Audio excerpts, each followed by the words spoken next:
Olá pessoal, aqui é Elson Azevedo e hoje nós temos mais um episódio do Mente Zen Podcast, o seu desfragmentador de discos. Hoje eu estou aqui com a Graciele Azevedo, Graciele que é psiquiatra da infância, doutora em ciências pela Unifesp. Tudo bem, Graci? Tudo. E sua esposa, né? É, minha esposa, detalhe. E hoje a gente vai falar sobre o quê? Me conta. Sobre cuidar de filhos. Cuidar de filhos. O desafio, como cuidar de filhos no mundo contemporâneo. É, algo nessa linha aí, né? Começando a pensar exatamente por essa ideia aí, né? Talvez do que significa cuidar de filhos, né? Assim, até a nomenclatura mudou com o tempo, né? Então, a gente tem aí algo que vem do inglês, do parenting, que a gente traduz muitas vezes como parentalidade, né? Uhum. Então, até isso já virou mais, talvez, científico um pouquinho, né? Então, eu acho que essa discussão aí de quais são as mudanças ao longo do tempo, qual é o impacto até na nossa carga mental, especialmente das mães, né? Um pouco nessa linha aí.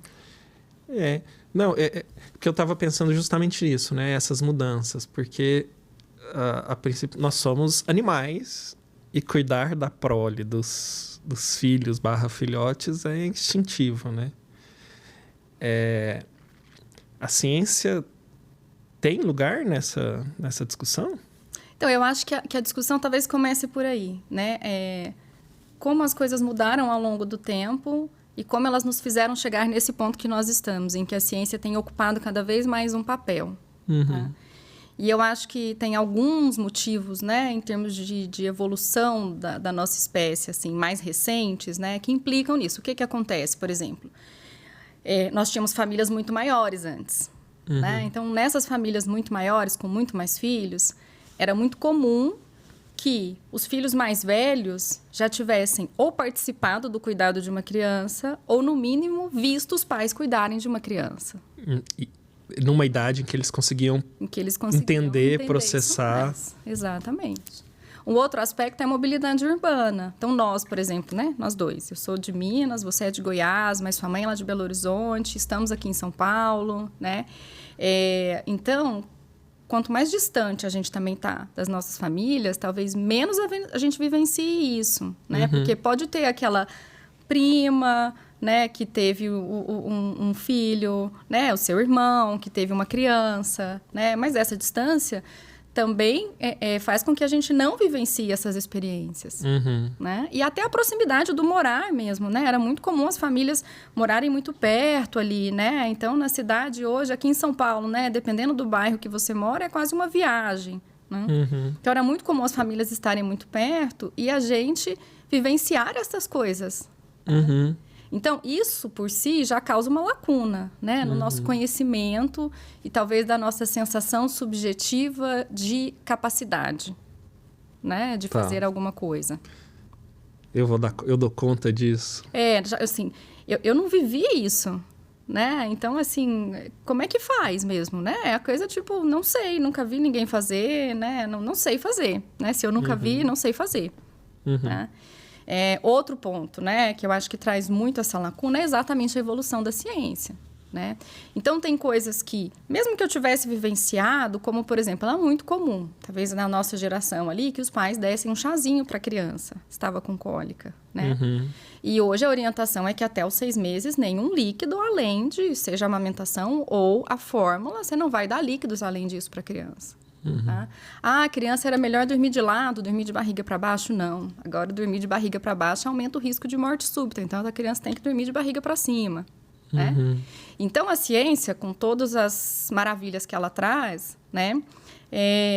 Ela trouxe esse conhecimento, e acho que não só a ciência, mas revoluções tecnológicas. Então, é como se essa transmissão de conhecimento transgeracional ali... Uhum. Ela também tivesse uma lacuna, porque às vezes os conselhos que eles poderiam dar ou coisas que a gente pudesse ter vivido ali junto, talvez não valem mais. Uhum. Tá? E tudo isso gera um vácuo, né? Uma lacuna mesmo na nossa predisposição ali, achar que eu consigo. Tá? E aí, o que vem no lugar disso? Os livros, os manuais, os cursos, né? Os episódios de podcast. Que espero que esse episódio seja para dizer para as pessoas amenizar um pouco essa carga, né? E não trazer... Mas tem uma carga muito grande agora. Então, a impressão é que, assim, para eu ser uma boa mãe... Eu vou falar de mãe porque é a minha situação, né? Mas vamos falar de como pais. Mas para eu ser uma boa mãe, eu preciso ter um determinado conjunto de habilidades e um determinado conjunto, né, de conhecimentos, tá? Que vai me fazer transformar esta criança em um adulto de sucesso. Tá? E aí é um outro deslocamento da coisa dos cuidados ali com a criança, que é quase como se fosse um trabalho, é quase como se fosse um investimento em que eu vou esculpir esta criança para que ela seja o melhor adulto possível. Então, já que agora eu tenho alguns conhecimentos ali da ciência, né? Então, eu vou trabalhar para que essa criança seja plena em todas as coisas da sua vida. Então, eu preciso ter um conjunto de habilidades. Se eu tiver esse conjunto de habilidades, eu vou ser a mãe perfeita. É uma fantasia muito doida, né? Muito doida e reforçada pelas mídias sociais, né? E reforçada até por um interesse econômico, né? Porque, assim, com esse objetivo inatingível, que vai exigir uma gama enorme de conhecimentos, né? Pô, faz meu curso aí de como cuidar de uma criança, 5 passos infalíveis para criar uma criança de sucesso. Você vai gastar só R$10.000 nesse curso e você vai garantir o sucesso do seu filho. Isso, tem esse aspecto e é isso. E pega muito exatamente porque nós estamos nos sentindo, né, por diversos fatores que foram acontecendo de mudanças, incapazes de fazer isso. Né? Então, a gente se sente incapaz e a ciência trouxe alguns conhecimentos mesmo e a gente mistura essas duas coisas nessa ideia de que, então, na verdade, o parenting, né, que do inglês é até um verbo, né, é quase um trabalho mesmo, tá? E um trabalho que com horas infinitas e no qual eu só vou ver o resultado depois de 20, 30 anos. Porque se a minha ideia é criar um adulto de sucesso, eu vou fazer todo um grupo de investimento nessa criança e eu só vou ter ideia do resultado quando ele de fato for um adulto. Né? É isso, né? Acho que tem... Essa conta, na minha cabeça, não fecha, né? Porque você também falou, né? Que essa transmissão... da tradição familiar, né, transgeracional dos cuidados, ela transmite muito mais do que só o que fazer, né, e como fazer, mas transmite a raiz que te dá segurança, né? A confiança. Eu tô conectado numa cadeia de cuidados ancestrais que me dá segurança de que isso é possível, de que eu consigo fazer. E na minha fantasia, não é nenhuma informação científica, mas essa segurança provavelmente é muito mais relevante para a parentalidade do que se eu vou dar chazinho ou não vou dar chazinho. Só reforçando que não é para dar chazinho de qualquer forma, né? Tá bom. Mas isso é algo que a gente espera que o pediatra vá orientar, tá? É claro que tem coisas que realmente mudaram, mas de fato é isso, entendeu? A minha confiança, a minha capacidade, né? A minha confiança na capacidade de fazer aquilo, estar segura com a minha capacidade de fazer aquilo e saber lidar com as pequenas inseguranças que também vão existir, né? Saber que não existe uma mãe perfeita, um pai perfeito, tá? É muito importante. Mas como assim não existe? E eu? É verdade. Segundo o nosso filho, provavelmente, né? Que agora esses dias falou como você é fortão e consegue derrubar os bandidos. Então, provavelmente na idade que ele está, ele acredita nisso, né? Que nós somos pais perfeitos. Mas você trouxe um ponto que é interessante, porque ser mãe, ser pai é cheio de paradoxos. E um desses paradoxos, acho que é esse de tradição versus inovação, tá? Porque apesar da gente sempre carregar a coisa da tradição, por todas as gerações, nós estamos criando filhos para um futuro. E um futuro que é incerto, né? De que forma, tá? É muito improvável que tenha uma mudança brusca, né? Já aconteceram mudanças bruscas na Terra. Caiu um meteoro, extinguiu os dinossauros. Mas essas mudanças bruscas são menos improváveis. São menos prováveis. São menos prováveis. São mais improváveis, né? Aparentemente, todas as gerações têm lá um evento catastrófico possível de acontecer. A nossa, a gente tem essas possibilidades de eventos catastróficos aí, né? Uma guerra nuclear, A internet parar de funcionar. Não, a inteligência artificial, né? Eu não sei quem que foi CEO de qual dessas empresas de tecnologia, se você souber, você me fala, Diagão. Que falou que a inteligência artificial é um avanço tecnológico só rivalizado pela descoberta do fogo na história da humanidade. Aí eu ia chegar nesse ponto, talvez, que assim, embora a gente não tenha eventos catastróficos, a parte tecnológica tem evoluído numa velocidade tão grande, né? Que exatamente é o que eu falei, assim, ela até dificulta um pouco mais essa transmissão de conhecimento transgeracional mesmo. Porque agora é só eu perguntar para a inteligência artificial que ela vai me dizer como criar meu filho. E talvez Devo ela dê dar boas chazinho? respostas, inclusive, né? Deve dar boas respostas. Uhum. Né? Será? Acho que sim, né? Deve dar boas respostas perfeitas? Não, mas deve dar boas respostas de algumas coisas. Mas eu acho que um ponto aí é essa coisa de falar assim, nós sempre estivemos criando os filhos para o futuro. Em qualquer geração que tem, a gente está criando filhos para o futuro. Então, esse equilíbrio entre transmitir a tradição, que é importante, né? Nós somos seres que é exatamente isso, a tradição, elas nos dá uma certa segurança, né? Aquele calorzinho ali, né? No coração, de participar de tradições. Uhum. E, por outro lado, a gente sempre está criando filhos para o futuro, né? Então, assim, a inovação, como é que a gente vai fazer florescer a inovação? Como é que eu vou criar filhos que são, na verdade, resilientes para mudanças, que não necessariamente vão ser as mesmas habilidades que eram importantes para nós no passado, né? Uhum. Várias profissões já foram extintas, né? Uhum. Então, essa é um dos paradoxos, tá? Uhum. De ser mãe, de ser pai, né? Que é essa coisa, tradição versus inovação, né? Entre outros que a gente tem, tá? Por exemplo, um outro paradoxo, integração versus a identidade, né? Então, como fazer parte de uma família, como estar integrado numa família, né? Com valores em comum, né? E que a gente quer que tenha um convívio harmonioso e também permitir e fazer florescer nessa criança a sua individualidade. Uhum. Tá? Então, a gente convive bem em família, mas cada um é um aqui, diferente. Uhum. Né? Também é uma questão ali. Uhum. Tá? Que talvez a gente não pense muito a respeito desses grandes paradoxos ali, né? As coisas vão acontecendo e a gente não pensa sobre isso, mas são coisas que são, né, muito relevantes ali, né, ao longo do tempo. Uhum. Né? É super, super difícil, né? Como é que você... Porque a individualidade da pessoa traz muita insegurança para os pais, né? A individualidade da criança e o medo que isso representa. Putz, que isso vai gerar. Especialmente na adolescência, né? Também. Por exemplo, quando as crianças se diferenciam mais. Vem um menino e volta da escola querendo torcer por Corinthians.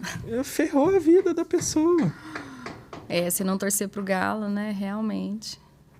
Ferrou a vida. Não, mais do que não torcer pro Galo, né? Torcer pro Corinthians destruiu a vida do ser humano. E aí, talvez entre até um outro aspecto também, né? Que é o de dependência versus independência, né?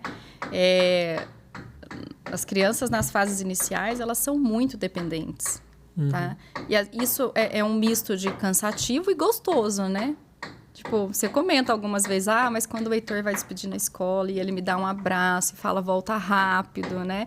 Falo, que legal, né? Como eu me sinto querido ali por ele, né? O Heitor, nosso filho. E, por outro lado, em algum momento, eu quero que ele fique independente, né? Mas também, como é que eu vou lidar com essa independência nesse momento que ela chegar? Né? E se ele me falar que ele quer fazer faculdade em outro país? Não. Tá? Não.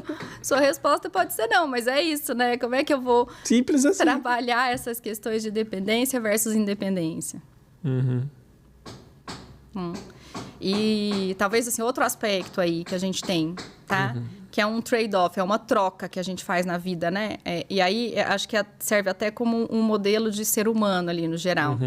Tá? Que é assim, sair do prazer pro trabalho.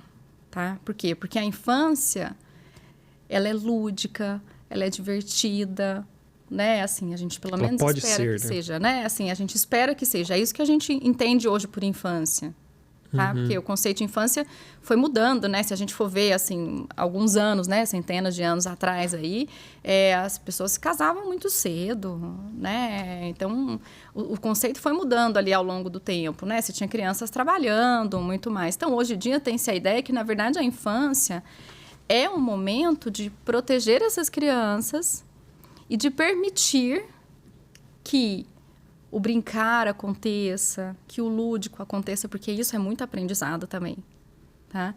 Mas em determinado momento, a gente começa assim, tá bom, e agora eu vou colocar numa escola que puxa mais, que tem mais lição de casa versus menos tempo de lazer, tá? Para essa criança, ela vai ficar mais tempo na escola versus menos tempo brincando em casa. Então, essa transição entre o prazer ali, né? Que a infância, ele não tem obrigações, tá? Entre esse momento e quando a gente começa a falar assim, não, agora eu preciso começar a fazer coisas, não porque elas são legais, né? Mas porque elas precisam ser feitas. Mas porque elas precisam ser feitas. É claro que desde sempre isso acontece com a criança. Às vezes ele não quer tomar banho, não quer escovar os dentes, né?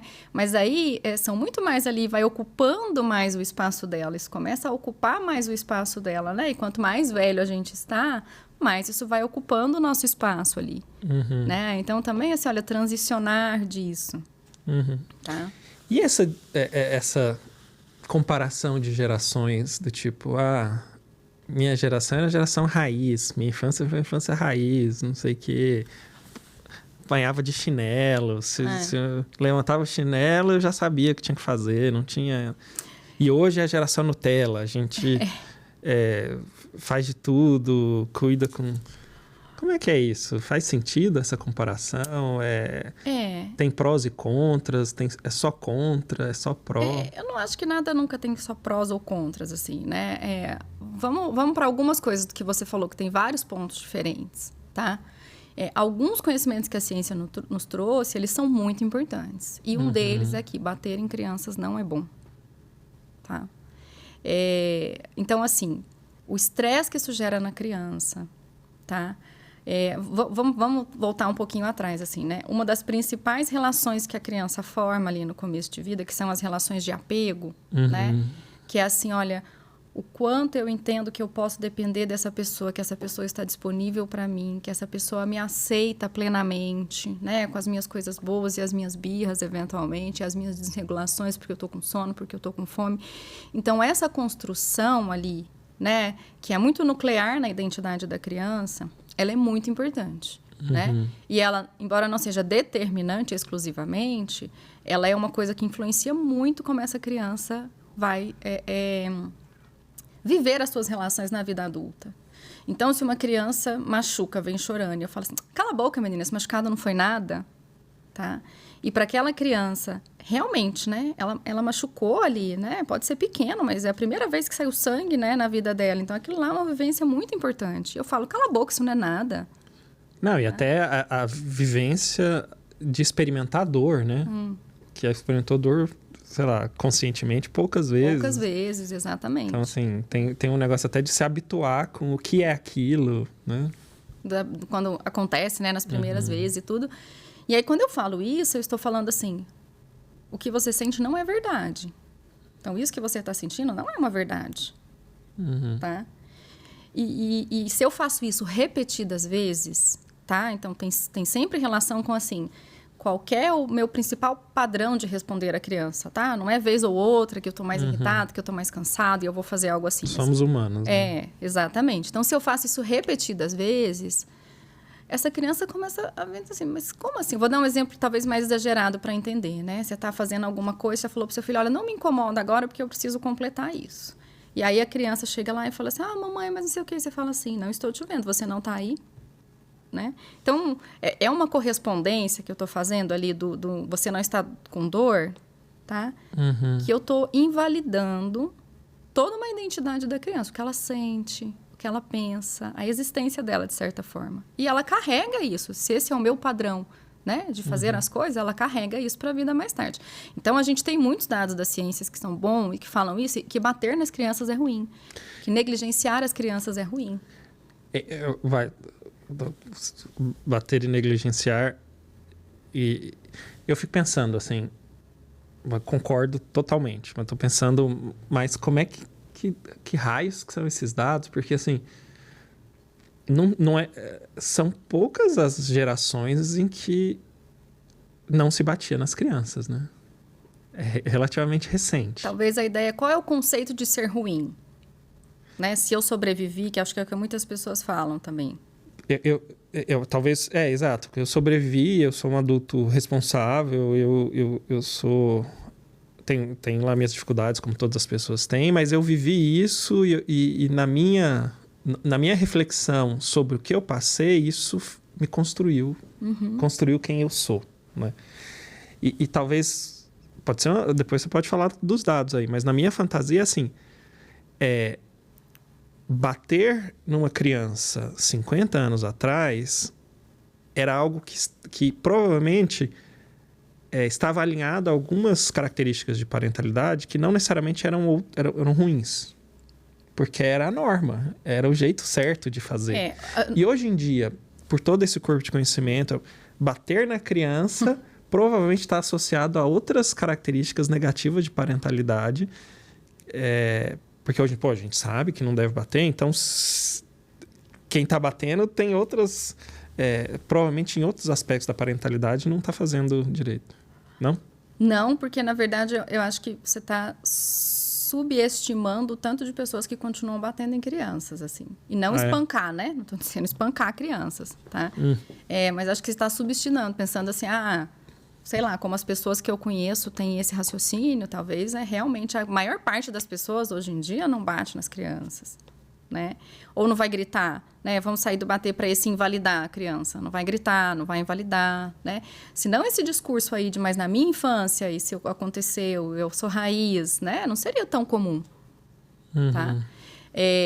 Então, assim, não está necessariamente associado com características ruins, outras características ruins de parentalidade, naquela época era mais a norma, mas eu também não estou falando isso no sentido de julgar gerações anteriores em que, de fato, isso era mais a norma. Tá, você está falando de agora.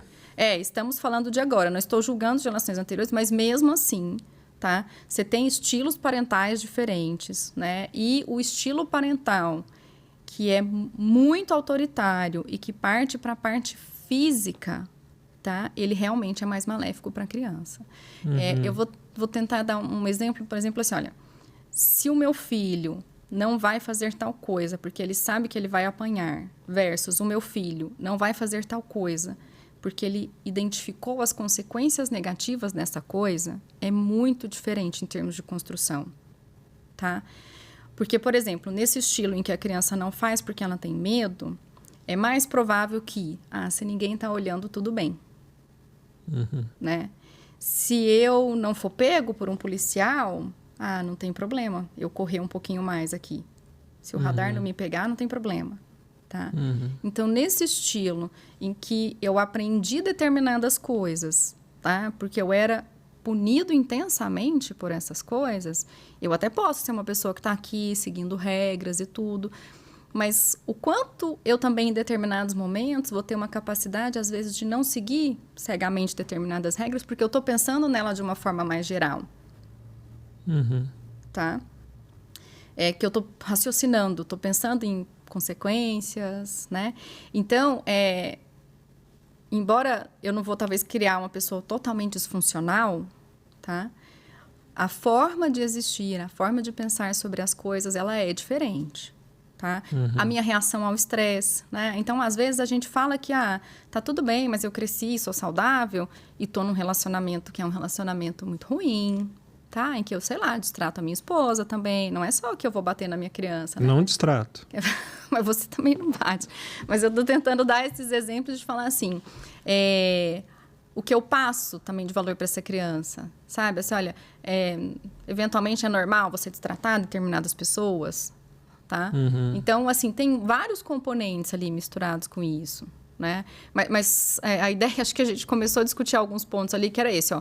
Tem alguns dados da ciência que são muito consistentes, né? Então, punição física, qualquer outro tipo de abuso, claro, né? Para as crianças ali, negligência. Consequências até biológicas, né? Biológicas, no de alterar cérebro, cortisol, a forma como eu reajo ao hormonal. estresse, né? A forma como eu vivencio esse estresse mais tardiamente na vida.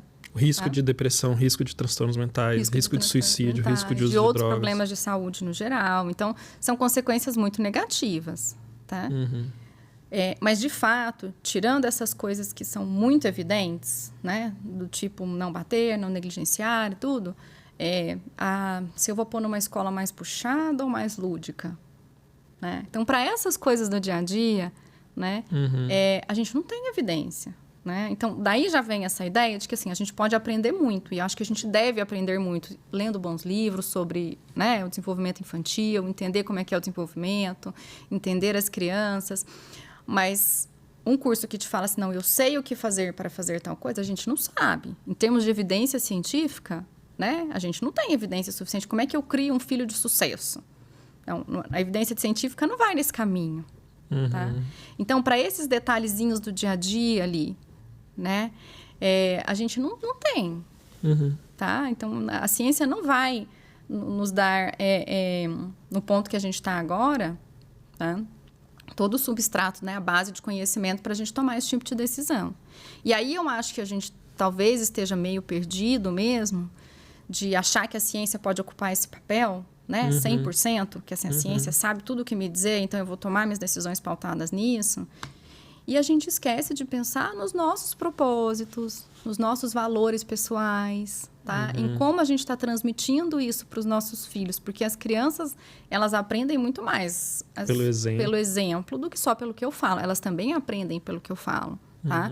Então, assim, se eu falar para o meu filho que aquilo lá é quente, ficar repetindo e falar e explicar, né? Não é que ele precisa pôr a mão. Quando é muito pequenininho, ele não vai ter ideia, mas se ele não fez isso quando é pequeno e ele já está entendendo as coisas, ele não vai fazer isso só porque, não, me falou, mas eu nunca vi ninguém colocando a mão no fogo e se queimando, deixa eu ir lá colocar a mão no fogo. Então, ela aprende algumas coisas pelo que a gente fala, mas ela aprende muito mais pelo que a gente faz, né?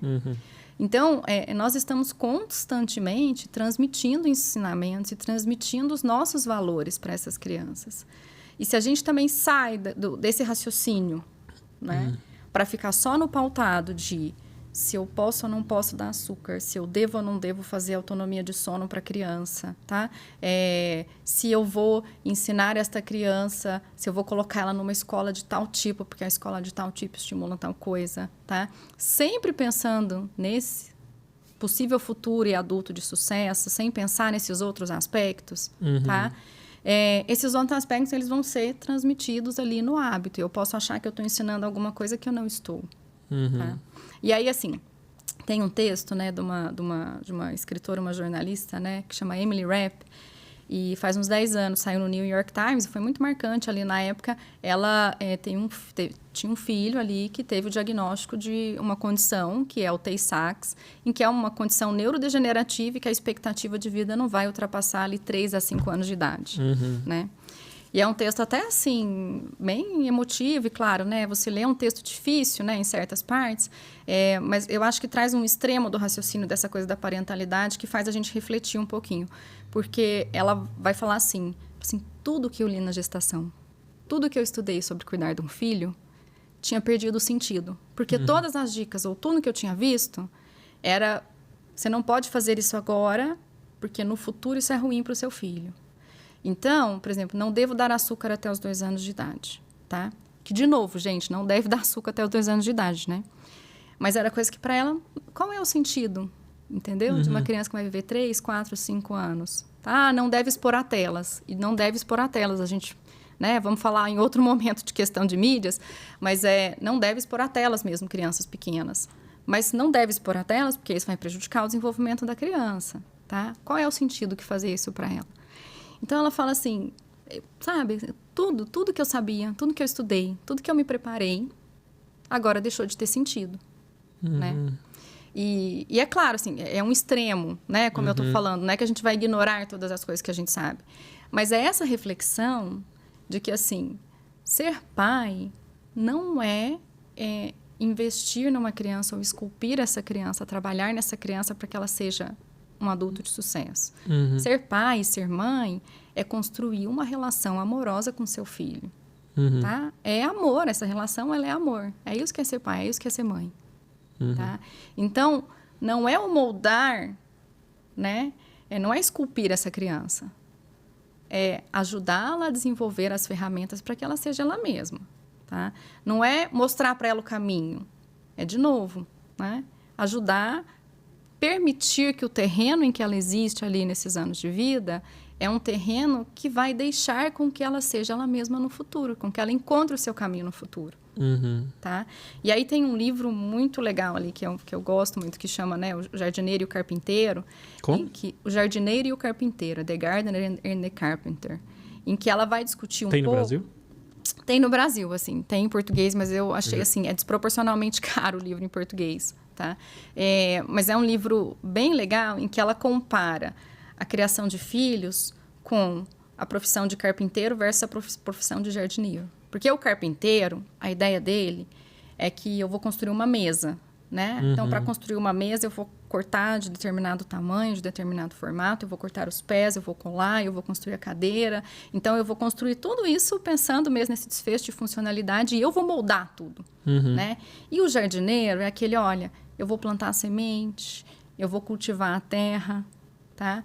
E o que vai nascer, assim, como é que essa planta vai crescer, né? Não está totalmente nas minhas mãos, tá? E a gente até pode gostar de olhar um jardim e ver aquele jardim que está assim, sei lá, uma plantinha do lado da outra. Eu quero olhar e ver um mar de tulipas aqui, e tudo igual, tá? Mas tem toda uma beleza naquele jardim que é mais bagunçado um pouquinho, sabe? Que tá aquela mistura de plantas, né? E que, de repente, no meio das rosas amarelas, nasce uma rosa vermelha, tá? Que correspondem muito mais ao que é ser humano e à humanidade, tá? Então, no fundo, assim, ser humano é cultivar a variabilidade. Nós só somos uma espécie que a gente realmente sobrevive, né? E é criativo, e domina porque existem pessoas diferentes. Então, existem pessoas que vão puxar mais para a tradição e outras que vão puxar mais para a inovação. E as duas são importantes, né? Porque se, de repente, as coisas mudam muito, a pessoa da inovação, né, é importante. Mas se essa pessoa da inovação quer fazer uma coisa muito maluca, tá, que pode acabar com a raça humana, a pessoa da tradição que vai puxá-la um pouquinho para trás também é importante. Então, essa ideia, né, de que é cultivar ali um jardim, é cultivar o terreno, é fazer com que a terra, né, permita que essa semente se desenvolva para ser o que ela vai ser, para atingir o potencial dela, e não que determinadas características, e não moldar totalmente aquilo como um carpinteiro, né? É uma ideia que me tocou muito, tá? Não é um livro talvez clássico de parentalidade ali, né? Porque ele não vai te falar o que fazer, tá? Então, ele não vai te falar isso. Ele vai te falar assim, ó, a criança aprende assim, a criança aprende no brincar, ela aprende por imitação. O que a ciência fala dessas coisas? Mas ele não vai te falar, não, então faça isso para ter um filho assim. Né? Mas essa reflexão ali de cuidar do jardim versus construir um móvel, tá? E não vamos entrar no mérito aqui, porque tem carpinteiros que vão criar coisas maravilhosas e únicas também, tá? Mas é mais uma comparação ali mais concreta ali das duas, né? Das duas situações. Sim, eu achei que eu acho muito interessante. Faz refletir. O que mais? A gente está chegando no final do horário. A gente podia finalizar, talvez, 5 passos infalíveis para criar uma criança de sucesso. Então, exatamente. É assim. Mas eu acho que eu vou dar um passo que eu acho que é infalível, sim, para algumas coisas, tá?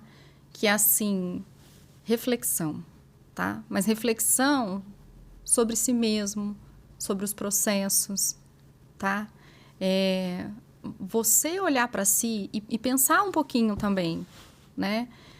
O que eu quero transmitir para essa criança, tá? Porque eu vou estar transmitindo coisas inconscientemente, talvez sem pensar nisso. Como eu falei, se eu foco muito em detalhes do processo e não penso nesse todo... Você perde o big picture, Eu perco exatamente esse tono, que é assim, olha, que tipo de família eu quero construir? Quais são os valores que eu quero passar para essa criança, né? Então, assim, acho que a reflexão... Né? Então, eu diria que assim, os 5 passos, né? Não existe os 5 passos. Nós vamos pensar a reflexão, uma reflexão constante, tá? Porque é isso, o mundo muda, a gente muda. Né? O que eu pensava 10 anos atrás, o que eu valorizava é diferente de agora. A criança muda absurdamente. A criança muda, né? Então, assim, por exemplo, a reflexão, identificar o que são os meus valores. Porque, às vezes, quando a gente pensa sobre os nossos valores, né? A gente vê que as coisas que a gente valoriza de fato, a gente não está se dedicando. Então, eu posso pensar que, para mim, assim, nossa família é muito importante. E aí, eu trabalho 16 horas por dia, né? Então, assim, o quanto eu estou me dedicando à minha família, tá? Se eu estou trabalhando 16 horas por dia, né? Porque eu estou no automático. Faz pensar, né? Então, acho que Tô isso refletindo, é vou ter que ir no jogo do Galo esse final de semana. Ai, gente, isso é o que eu vi Tô dedicando. todos os dias. Não tô dedicando horas suficientes. E eu acho que vai ter Galo e Corinthians. Eu acho que é o que eu vivo todos os dias, isso. Aqui em São Paulo. Mas não vou dizer de que ano, né? Porque 2029. Mas então, né? Voltando aqui às coisas, a reflexão é importante. Eu tava fazendo a minha reflexão. E a reavaliação do processo.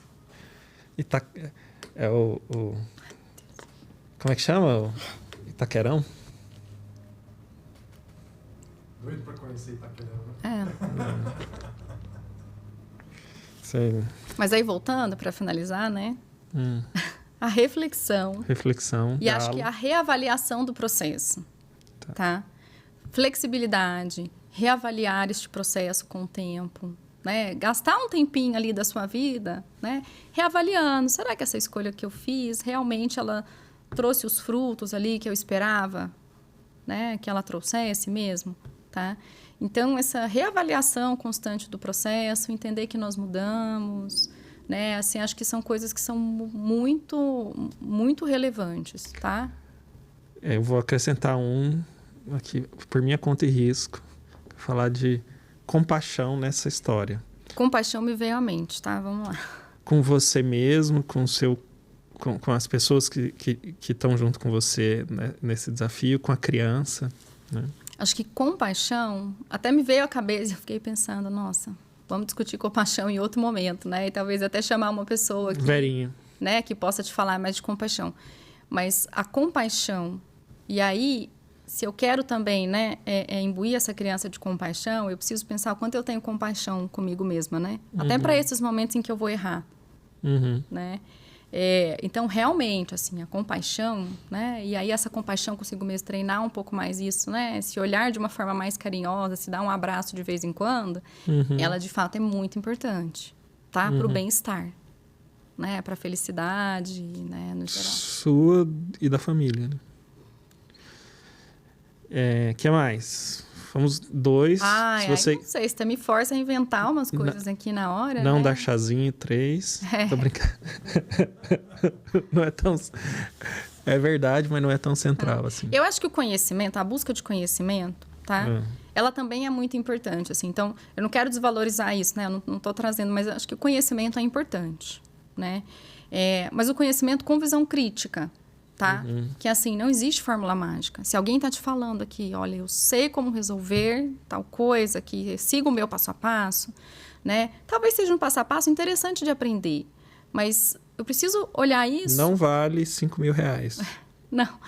E se você fizer esse curso de R$5.000, acredite, a estratégia é depois te vender outro curso, te fisgar, porque se você já comprou esse de 5.000, você vai ser pato de comprar o outro de 7.000, e aí você vai comprar a mentoria de 20.000 por ano. Então, quando a gente toma decisões baseadas no desespero, tá? Que é essa mesmo, tipo assim, não sei mais o que fazer com meu filho, tô desesperada. É muito fácil, né?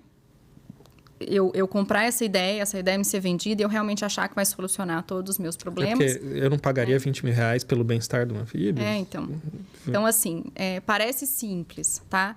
E pode ser que ajude, pode ser que não ajude, né? Mas essa busca de conhecimento... Não ajuda. Tá? Não é que não vai ajudar para ninguém. Não ajuda. Nunca. Mas eu falo assim, a busca de conhecimento, mas não tomar essa decisão no desespero, entendeu? Entender que, assim, olha, esse conhecimento constante, tá? Essa busca constante por conhecimento, por entender, tá? Ela é interessante, ela é importante para a gente, né? Para os nossos filhos também, tá? Porque é isso, o mundo vai mudando, tá? Ajuda o curso do Mente Zen, que não é 5.000, é só 2.000. Tô brincando, não tem curso do Mente Zen, tá bom. não. Mas eu acho que é isso, não vamos desvalorizar a importância mesmo de conhecer, tá? Assim, de estar aberto a identificar, assim, existem coisas diferentes do meu jeito de pensar. Conhecimento, mas eu reforçaria, assim, o conhecimento, tanto o conhecimento científico, mas também respeitar e aprender o conhecimento transgeracional, se isso estiver disponível para você, né? Sim, eu acho que é isso. Assim, conhecimento tem a ver com você conhecer coisas diferentes, né? Quando eu falo conhecimento com a visão crítica, é o conhecer coisas diferentes e refletir, né? Eu passo reflexão de o que é importante para mim, o que é possível dentro do meu contexto, tá? Quais são meus valores, Não, quer ver um negócio que para mim foi super marcante, assim, por exemplo, ver a sua mãe cuidando do Heitor, do nosso filho, assim, e isso para mim foi uma sei lá, foi um momento muito, muito intenso para mim, de carinho, de respeito, de admiração, de amor, que de alguma forma foi imprevisível para mim, assim, né? E a admiração, sei lá, o aprendizado disso, né? De ver, de observar e de sentir como ela fazia, e num nível que é diferente do intelectual. É que a gente está acabando o tempo, mas eu vou falar uma coisa. A pessoa que escreveu esse livro, tá? Que eu falei ali do jardineiro e o carpinteiro, ela já é avó. Ela é filósofa, pesquisadora, e ela já é avó. E ela até fala de como, né, ser avó foi importante para ela para escrever este livro ali, né?